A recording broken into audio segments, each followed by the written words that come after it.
kilong total Southward. Nagi Southward hadis kasih kilong arkusan san gini armed forces but armo gini giwe others. Riboy district tangi way nagi armed force. Southwest Garo Hills district then Lightwood gini from others. West Garo Hills district there are 13 gini Khalai are gini armed forces but Khanway gini others. Kibala koin haduk mendagasi kibala koin kilong sispa san punriu kibala recovered is kasils kalong san fulai Riboy district kalong lai is Garo Hills district kalong nyopo lai West Jaita Hills district iway but West Garo Hills district kalong arpo henriu.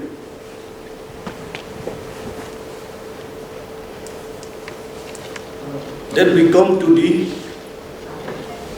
sample sent for testing. Till today, the sample sent for testings are 1,02,487. 1,02,487 which are sent for the testing till today.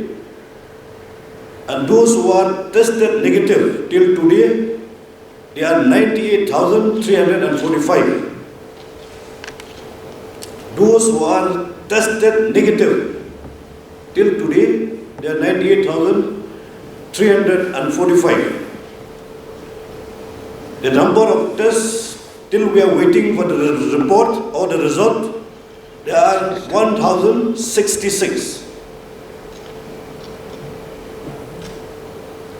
And the number of entrants coming from outside the state till today, there are 33,880. Kini gede ki sampel ke banglafa anu mendagasni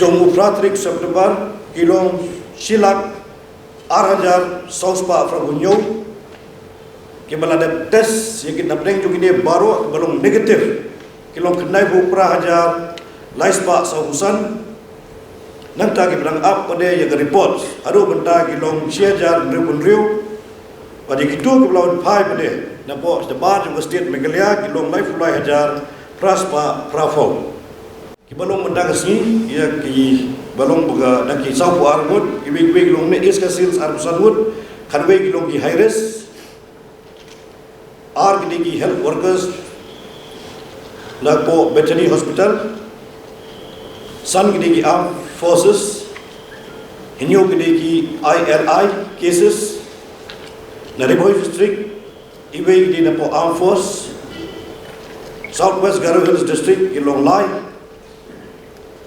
West Garo Hills District, Kilong Katlai, R Gidegi Armed Forces, Iway Gidegi Ritani, Hinyo Gidegi Random Sampling, Napo Rogram Bazar, like the high risk contact. Can you get details?